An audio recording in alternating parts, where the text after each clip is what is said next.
여기서 이준석 개혁신당 대표 직접 연결해 보도록 하겠습니다. 궁금한 점이 많은데요. 자, 이준석 대표 나와 계시죠? 네, 안녕하세요. 예, 오랜만에 연락을 좀 드리는 것 같은데요. 예, 예. 자, 바로 좀 이 시청자 여러분이 궁금하실 것 같아서 어제 조국 전 장관, 이준석 대표의 개혁신당과 연대 필요성을 그런 취지의 얘기를 꺼내놨는데 이거 말도 안 되는 얘기라고 생각하십니까? 이거 어떤 생각이십니까, 지금? 조국 전 장관이 이야기한 의미가 결국에는 저희 개혁신당도 결국 윤석열 정부의 정책에는 다소 이제 반대 입장을 가지고 있기 때문에 결국 그런 입장들이 모여서 200석을 넘기면은 조국 장관이나 민주당 쪽에서 생각하는 정치적 목표, 예를 들어 뭐 탄핵이라든지 아니면은 뭐 거부권 무력화라든지 이런 것을 달성할 수 있지 않을까라는 그냥 산술적인 계산에 의한 것으로 보이는데요. 예. 저희가 뭐 조국 전 장관 측이나 민주당 측과 어떤 걸 논의하거나 아니면 논의할 계획 자체가 없습니다. 그러면 연대 가능성은 거의 제로다, 0이다 이렇게 봐도 되는 겁니까? 연대 가능성은 0이고요. 예. 그 나중에 선거 결과에 따라서 의석 배분이 어떻게 되느냐에 따라 가지고 그 뒤에 이제 어떤 사안들에 따라 가지고는 저희도 예. 뭐 표결이나 이런 데 참여해야 되지 않겠습니까? 예. 그 과정에서 뭐 민주당과 동일한 선택을 할 수 있는 사안도 있을 것이고 다른 선택을 할 수 있는 사안도 있을 것이고 하지만 뭔가 지금 선거를 앞두고 어떤 특정한 목적, 정치적 목적을 위해서 민주당이나 조국 전 장관의 정치적 움직임들 저희가 동조하거나 아니면 연대할 가능성 없어 보입니다. 뭐 살짝 언급하시긴 했는데 조국 전 장관은 왜 그럼 이준석 대표의 개혁신당을 거론했을까요? 그 이유를 좀 명확하게 좀 읽으셨습니까?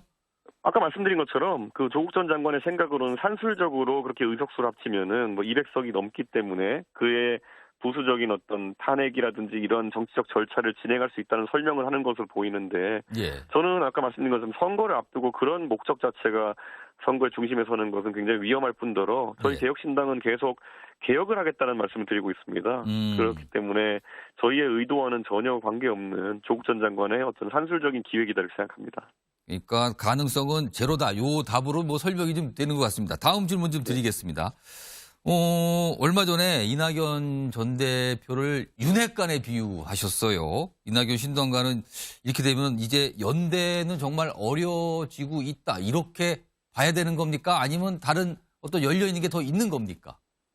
어차피 뭐 그 윤핵관 언급이라는 거는요. 결국 윤핵관이란 게 뭡니까? 윤석열 대통령 측근에 있는 사람들이 결국엔 익명 인터뷰를 통해 가지고 굉장히 남을 익명 인터뷰로 공격하는 문화를 가지고 있었던 걸 얘기한 거기 때문에 이낙연 대표가 윤핵관이다 이런 얘기는 전혀 아닙니다. 그래서 이낙연 대표 측근들이 최근에 한 일주일 정도 익명 인터뷰를 통해 가지고 개혁신당에 대한 공격이라든지 개혁신당의 정책에 대한 여러 가지 공격을 하고 있는 상황을 저희가 겪었거든요. 그래서 만약에 통합이나 연대의 대상으로 생각하고 접근하는 것이라 그러면은 실명을 결국 당당하게 하자. 그리고 정책에 대한 얘기 같은 경우에도 아니 정책적 이견이 있어가지고 통합을 못할 거면 통합 못하는 거고 한쪽에서는 정치적으로 통합을 하고 싶다고 이야기하면서 한쪽에서는 저희 정책에 대해 가지고 뭐 비난 쪽의 얘기들을 한다 이런 것들은 뭐 냉탕온탕 왔다 갔다 하는 거 아니겠습니까? 그래서 제가 그런 움직임을 자제해라 이런 이야기를 하는 겁니다. 그렇다면 그런 움직임이 자제되고 잦아들고 그렇지 않게 된다면 다시 대화를 통한 연대 가능성 이건 열려 있는 겁니까 그러면?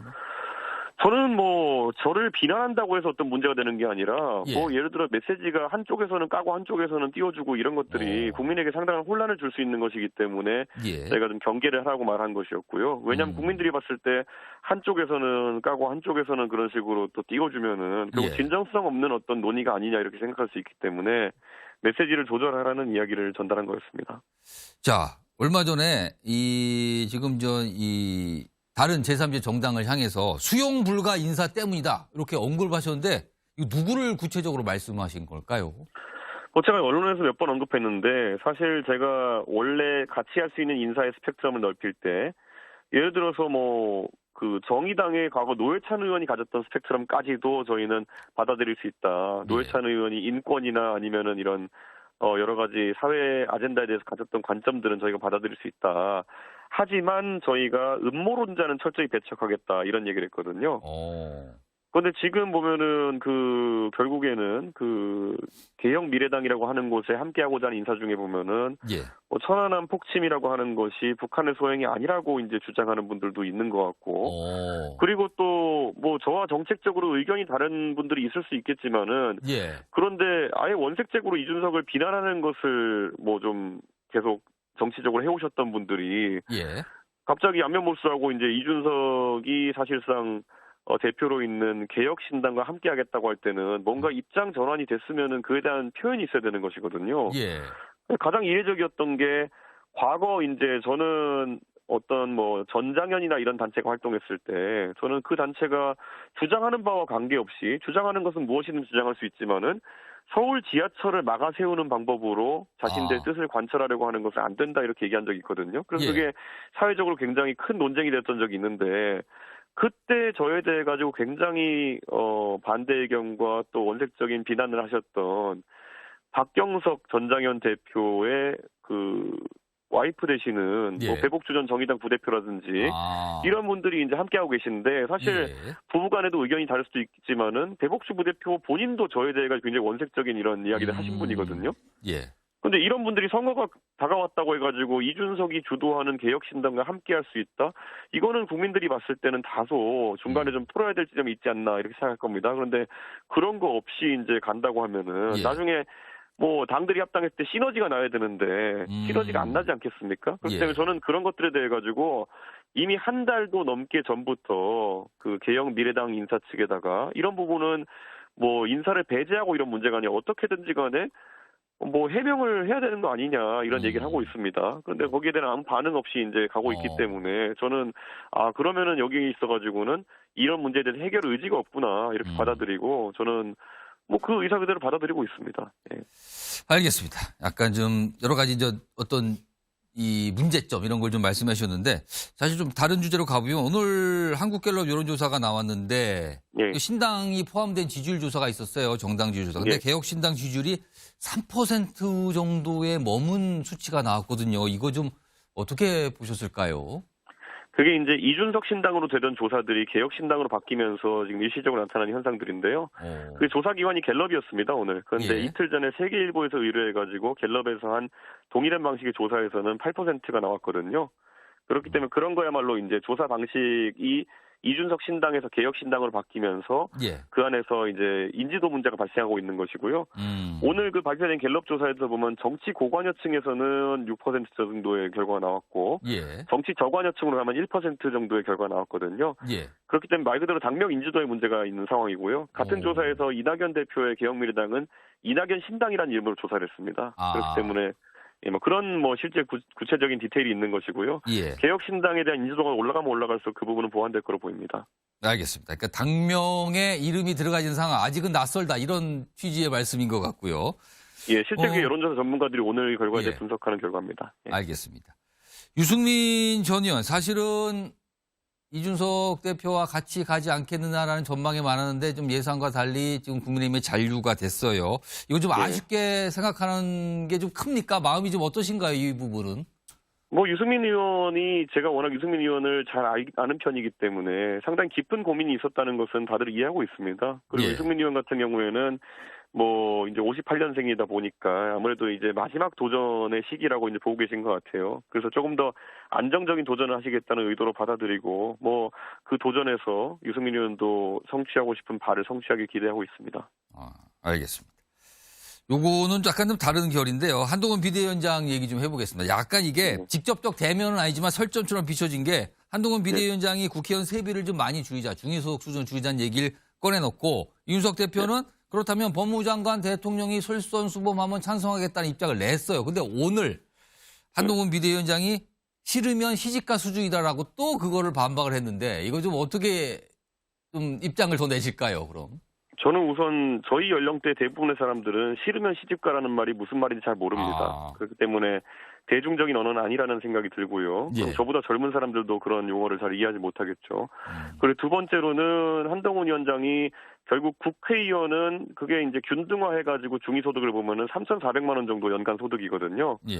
그럼 그 정도의 이제 세비를 받아도 생활할 수 있어야 된다 이렇게 얘기했는데요. 만약 그 주장을 그대로 본인이 지켜나가시려면요. 다른 정무직 공무원에도 전부 다 적용을 해야죠. 그러니까 예를 들어 대통령 같은 경우에도 정무직 공무원이고 장관도 보면 이제 정무직인데 그런 분들도 국가를 위해 봉사하는 의미라 그러면은 중위소득 정도를 받고 일할 수 있어야 되는 거라서 제가 그렇다면은 의회가 그렇게 하는 것 이전에 대통령과 법무부 장관 같은 경우가 먼저 3,400만 원 받으면서 한번 일해보면 어떻겠느냐라고 제안한 것인데 예. 한동훈 위원장이 거기에 대해 가지고 뭐 그거랑 같냐 이런 식으로 나오는데요. 저는 국회의원과 정무직 공무원이 달라야 될 이유는 잘 모르겠습니다. 그리고 예를 들어 국회의원이 3,400만 원 받으면은 결국 국회의원실에 9명의 보좌진이 있는데요. 지금 4급 보좌관이 수당까지 해서 한 9천만 원 가까운 그 월급 연봉을 받고 있습니다. 그럼 의원이 3,400만 원이면은 보좌진과 밑에 인턴까지도 그 밑으로 이제 내려야 되는 상황인지 뭐 이런 것에 대한 구체적인 입장 정리 없이 그냥 국민들의 반정치 정서, 정치 혐오에 기반해가지고 그냥 월급 깎으면 잘 된다 뭐 이런 식인데 사실 이게 술자리에서 그냥 분풀이 하듯이 이제 국민들이 정치인들에 대해서 얘기하는 거로는 가능하지만은 이걸 실제 정책이라고 하면서 무슨 돈을 깎아야 된다 이런 거 얘기하는 거는 그냥 반정치 정서거든요. 예. 아니 뭐 3,400만 할 게 뭡니까? 공짜로 해버리죠 그러면요. 그러니까 알겠습니다. 저는 이런 것들에 대해 가지고 좀 진지한 접근이 필요하다. 그래서 제가 그런 걸 지적했더니만은 그 싫으면 시집가라 이거는 사실 정당 대표 간의 정책에 대한 서로의 이야기면은 싫으면 시집가라라고 반응하면은 이건 정책 토론이 안 되는 거거든요. 그래서 저는 한동훈 위원장의 그런 입장이 좀 아쉽고 다시 한번 본인의 입장을 정리해가지고 오해가 없게 전달했으면은 그럼 제가 또 재반박하거나 그 부분을 또 이야기할 수 있는 기회가 되지 않을까. 솔직히 싫으면 시집가는